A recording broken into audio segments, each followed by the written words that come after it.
you have to be responsible for you. And I think that it's difficult when we work with people in service professions because their mindset is to serve others, and they are the very first people to let themselves go. I stand in front of a lot of groups of operators. I stand in front of a lot of groups of government executives, and their bodies and minds are broken. They're exceptional at what they do, but they struggle because the first thing that goes out the door is their self-care.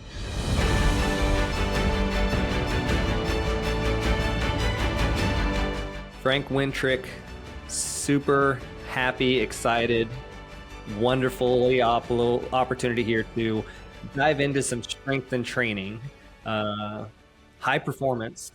I can't wait. So thank you so much for the opportunity to interview you today. Thanks for having me. Yeah, absolutely. So O2X Human Performance, 20-year veteran, I do believe. So thank you for your service. Tell us a little bit about what got you into doing strength and training at a high level. Yeah, so my 20 years of experience is in collegiate athletics, where I served as a strength and conditioning coach for 20 years at the Division I level, 9 different universities. Started at Hardin-Simmons University in Texas and finished up at UCLA out in California. I've been working in the tactical space for the last 4 years, so 24 years of total experience in the human performance field. And man, like I played sports growing up. I played football in college, and just wanted to have an incredible experience there with my teammates, and didn't always have that. And so when I was looking and thinking about what I wanted to do, like coaching just really seemed very natural to me. I wanted to coach. I wanted to make an impact, and I wanted to be a football coach. Like that was my goal, and my dream was to go out and play and coach football. And my first job at Hardin-Simmons, like I mentioned, they gave me the opportunity. It was a small Division III school, so they said, "Well, you can coach football, but you're also going to be our weight room guy. We needed someone to work in the weight room." And I said, "Yeah, absolutely. I love to train. That was a big part of what I did as a player, and the workout part of it was important. So I jumped into that, and man, I just loved it so much. Like what I learned about that role is that the strength coach is in the trenches with the players year round. And so when you talk about sphere of influence and where you can have the largest amount of impact, the weight room to me was that. Coaches are with the kids during the season. They're with the kids during spring ball. But then the rest of the year, they're recruiting, they're on vacation, they're out doing other things. Whereas the strength coach was there all the time with the kids. The strength coach was in the weight room working with the kids in the off season, in the middle of the season. That was like a constant in their lives. I was like, man, what better place to be than here if I want to make a difference in young people's lives? And so started shifting my direction and my focus to that, and haven't looked back since. And now I have the opportunity to do that, not in the athletic realm, but in the tactical realm, working with operators and people who go out and defend our country on a day-to-day basis. Yeah, that's awesome. That's awesome. We could geek out for a little while because my original background was in physical performance and fitness, and so although I've branched out into other endeavors, that's still pretty near and dear to my heart. So what I found, and maybe I'm speaking to the choir here, Frank, was I wanted to help people in their performance in general. It just happened to be that people who were interested in optimizing their physical performance, i.e. playing sports, also, I found them to be the same people who would go on in life to be successful leaders, successful business owners, because they had that determination, that discipline to want to push themselves to the limit and to sacrifice to others. So many things that you learn in sports. And so people would ask me, "Hey, who do you got? Who you rooting for in the Super Bowl?" And I was like, I don't even know who's playing, to be honest. But the people that I really loved to root for were the people that I actually had in my own gym, and I just loved seeing them grow. So would you see the same thing when you're working with your people, how that translates? Absolutely. I think, when you look at the team component, I think that's where it's really important that people reach out to athletes and people that reach out and try to hire and select former athletes because they know how to be a part of a team, how to be part of a high performing team. And to your point, I think it's funny, like people would ask me about like professional sports or, who do you want to win the national championship? I'm like, I don't really care. I've got my group of people here, like my kids, my team. This is where my energy is. This is where my focus is. I don't even know what's going on with those other things. So that was always kind of mind blowing. People like, but you work in this space. I'm like, I do, but you don't understand. Like this, all of my bandwidth is here with these folks, and because they're so important to me. Yeah, yeah. This isn't a hobby for us, right? This isn't something we do for fun on the weekends because we're tired of doing the 9 to 5, right? This is our life, and we dedicate it to the people that we're serving. So I'm glad to hear I wasn't the only sports performance coach that did not watch sports. So it's gotten worse now that I've left. I watch less sports now that I'm not involved in sports. And people ask me what I think about college football or what I think about the NFL, and I'm just like, I'll be honest with you, I've left and I look at it very little anymore. I've just found other things to occupy my time and my interest. Yeah, yeah. You might watch the combine and go, I could split a half second off that time right there. Look at those mechanics; those are horrible. So you transitioned here after 20 years in sports performance into this more tactical performance. What gave you the desire to want to take yourself into that different realm, and maybe what are some of the big changes that you saw as you transitioned from one to the other? So something that's always been really important to me in the athletics realm was culture and culture development. And early on, it was something that I was in tune with. I was tracking it, but it wasn't something that I really leaned into heavily. And then about 10 years in, I got my first head job, and we had some difficulty in the first 2 years, and we were going into a critical third year. And I had a friend who was a former Marine Corps special operations operator, and went to him and said, "Hey, I could use your help because we're having these problems. I think that maybe you might have some unique insight into this." And man, that opened up just a whole world of just visiting with him and talking with him about how to develop mindset. And so my focus shifted almost like completely away from the X's and O's of strength and conditioning, sets and reps, and what exercises are we doing, and bench day and squat day, and shifted over to how do we affect the mindset? How do we build the culture of our program? Because to me, that really ended up becoming the difference, because after 10 years of watching the field, it was like, all in all, we're doing the same stuff in the weight room. Like, yeah, okay, yeah, like you do 5 reps and we do 6 reps, or we squat on Wednesday and you squat on Monday. Like, but really, like, what's creating the difference between these high performing teams, and how can we make our 11 better than your 11 without necessarily having to have better players? And so getting into the mindsets and really working on developing the culture became super important to me. And then I leaned really hard into that the next 10 years. And so when I started to think about making a transition and think about making a change, my focus went immediately there. Like, these people have been helping me for the last 10 years. What can I do now to help them? How can I take this unique skill set, this unique knowledge, and this passion that I have for this community and give back to them? And found the opportunity to do that first with the Army in what's called the H2F, the Holistic Health and Fitness Program, and then through O2X Human Performance with the unit I work with now. Yeah.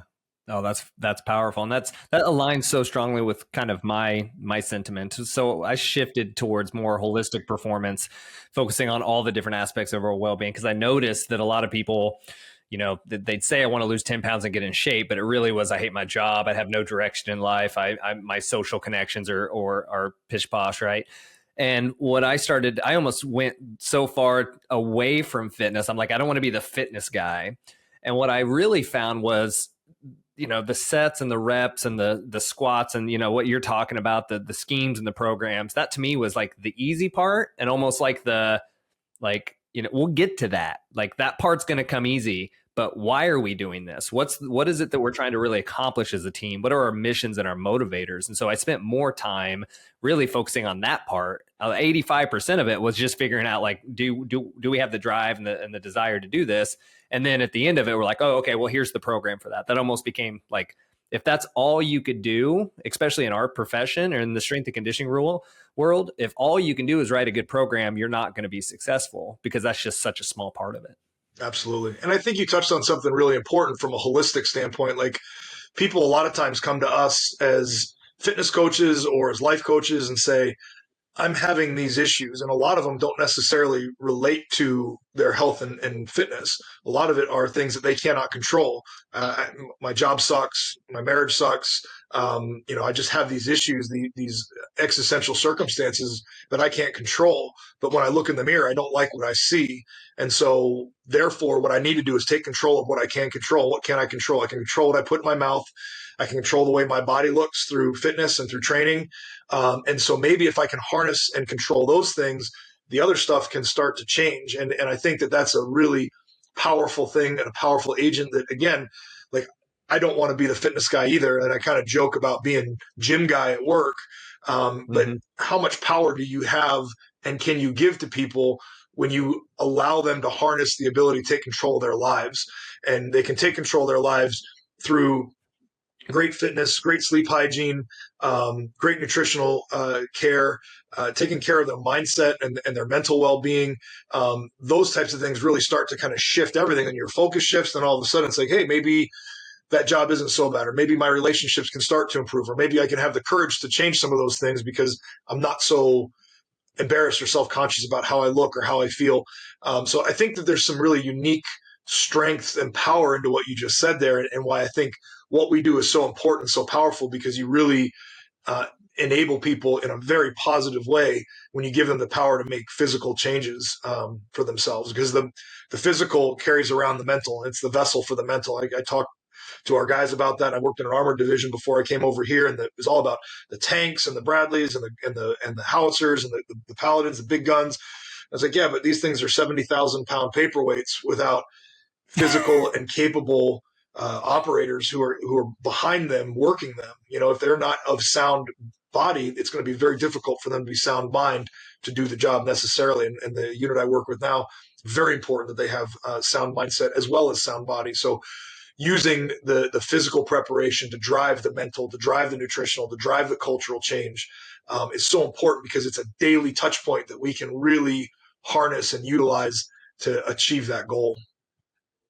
Yeah, that's extremely insightful. And I think I'm reading a book right now. It's called The Entitlement Cure. But one of the topics they talk about is discipline. And discipline, in my opinion, and in the book's opinion, and I'd love to hear yours, but discipline is not a character trait. You're not born with it. You don't just decide to do it. It's a practice. You have to repeatedly do things that are slightly uncomfortable that you know are better for you in order to grow and to adapt. And those small choices that you make over and over and over develop discipline. And so the discipline that we create in the gym, the weight room, whatever you want to call it, out on the road with, your running shoes on, translates to, oh, okay, if I have the discipline to be able to do that on a regular basis, to take care of my body, what else can I become disciplined in? And the model that I'm creating, the three of the dimensions out of the 8 that I've created are, similar to what a lot of others are: physical, mental, and spiritual. But those are the 3 internal ones. Those are the ones that we can control. Like you said, I can work my muscles.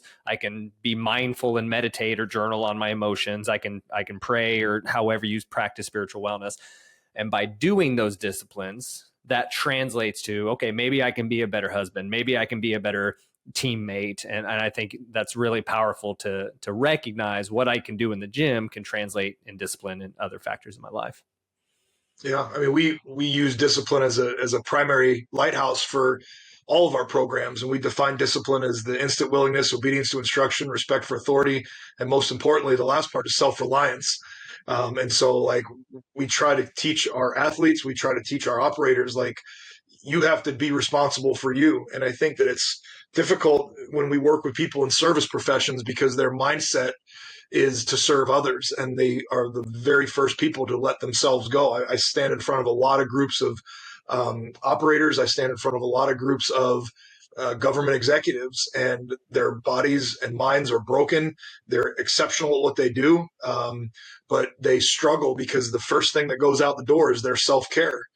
their self-reliance. But I tell them, like, nobody is coming to save you. Nobody is going to come help you and make sure that you exercise, make sure you move, make sure that you take care of yourself. And while you are busy worrying about your people, busy worrying about your community or your job, you are letting yourself go. And so there comes a point where you have to be selfish. And that's where that discipline comes in to say, I have to take this 20 minutes, 30 minutes, 60 minutes a day to take care of myself, because in a really kind of unique way and kind of uh, anti thinking way, that's a great service to others, because when you are more physically prepared, when you're more mentally prepared, you're going to be a better leader. You're going to be a better follower. You're going to be a better spouse. You're going to be a better teammate.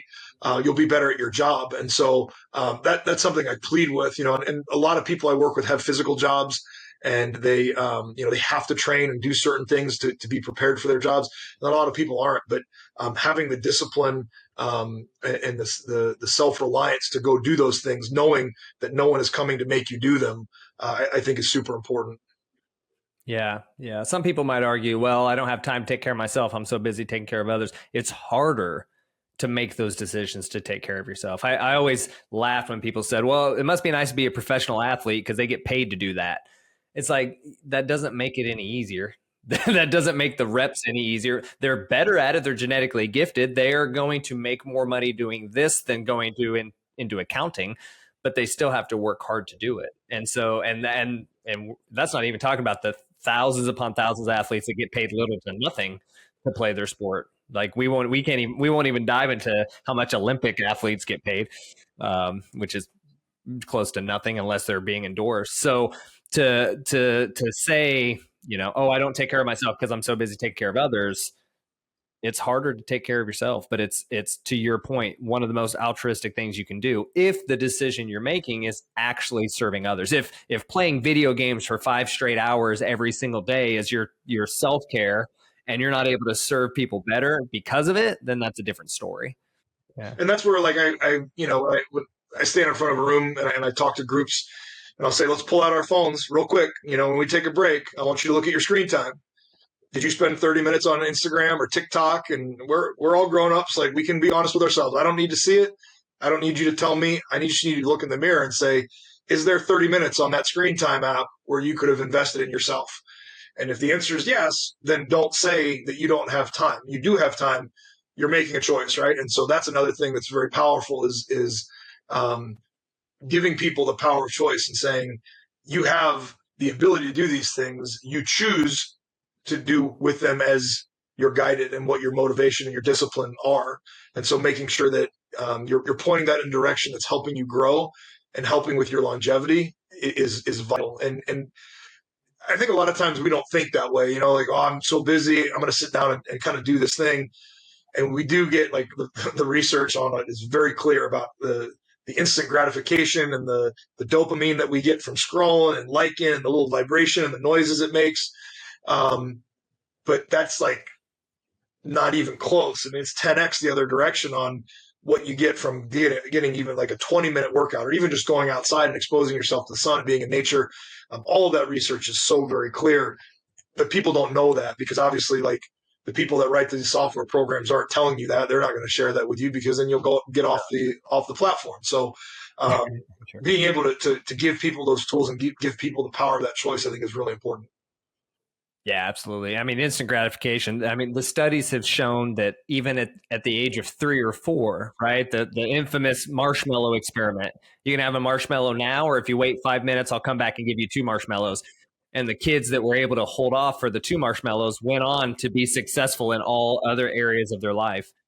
And so that's pretty clear, but it's such a hard concept for us to comprehend in the moment because there's also chemistry. My background's in ecology and biology, so I also look at it from a chemistry and physiological standpoint. There's a lot of things happening in our body that says if you eat that cake now, you're going to feel better and store it for later. And it's hard to fight that, but we have to use the logical part of us that we've evolved to use. No question. I agree with you. Yeah. So Let's talk a little bit about this idea of wellness in the physical sense. So one of the questions I like to ask my guests is, if you had to describe physical wellness to a middle schooler, what would that look like for you? And I'm interested in your intake, because you're not just talking about let's lose some pounds and let's, take some walks. You're talking about very high level performers with the people you work with. So I'm interested to hear your take. Yeah, I think the definition for me is pretty simple, and it goes into, if it's athletics, and really whatever um, the environment that the individual works in. If it's an executive athlete, if it's a tactical athlete that's maybe not as kinetic as another one, but really physical fitness and physical readiness comes down to the ability to move through one's environment safely and efficiently. And so, like, we have to look at what that environment looks like, and make sure that we prepare people to do that on a day-to-day basis. And sometimes that means countering the negative environment that they work in, right? So if I sit at a desk all day, I need to be able to counter that. My shoulders slumping forward, my hip flexors being short, my glutes lengthening and relaxing all the time. And so, like, what does that look like? And then really kind of figure out what I want my environment to look like as well. Because if I don't have a dynamic environment to move through that I have to prepare for, then I have to find something that I enjoy. And so, do I enjoy running? Do I enjoy playing with my kids? Do I look forward to a future where I can retire and go hiking with my spouse, or I can go, pick up my grandkids and play with them? That's one thing. Is that a lot of the people I work with are aging populations. They're much closer to retirement than they are to when they started their careers. And so, if they don't have a physical requirement for their job, they're executives. And I say, what do you want your next 20 years to look like? What do you want your ability to play with your grandkids or your great grandkids to look like?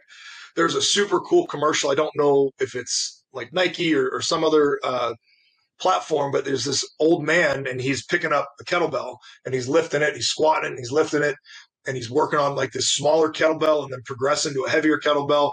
And he's doing this thing every day. And you're kind of seeing him get better and better at it. And then at the end, he's picking up his granddaughter and lifting her up to put the light on the Christmas tree. And I always share that story because it's so powerful, because it's like, that could be you and that could be your reason. So finding a why. And I like to use the example of lighthouses. Like, what's your lighthouse? And it needs to be there. It needs to be crystal clear that you can draw a straight line from where you are at right now to what that is. And that needs to be your reason. So when you do have a choice, and go back to choice now, we talk about the power of choice. When you do have a choice to pick up my phone and scroll Instagram or scroll whatever, or get up and do something and be active and make the little bit harder decision, but the better decision, what am I going to do? And having that lighthouse there to say, oh man, like, I really want to be able to run that 5K. I really want to be able to play with my grandkids when they're old enough for me to pick them up and do stuff with. Then we need to do that. We need to prepare for that. That's why I'm big on when I work with guys. When they set their lighthouses, I want them to declare them. I want them to talk about them. I want them to tell as many people as they possibly can. Like, don't keep that hidden.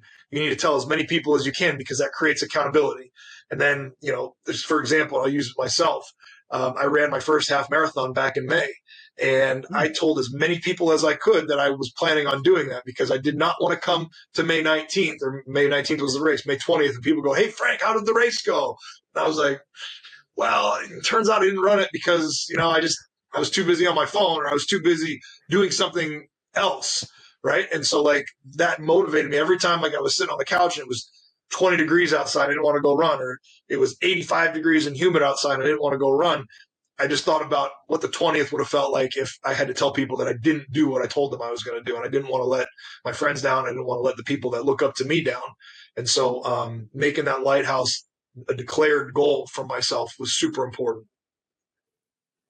That's tremendous. I think something that's been coming up time and time again here over the last month or so with motivation, I've shared this with a client recently, is the difference between the fear of failure and a motivative tactic for something you're trying to do. So like whenever we're motivated to do something, there's two things that motivate us: the fear, like we're running away from something, or we're running towards something.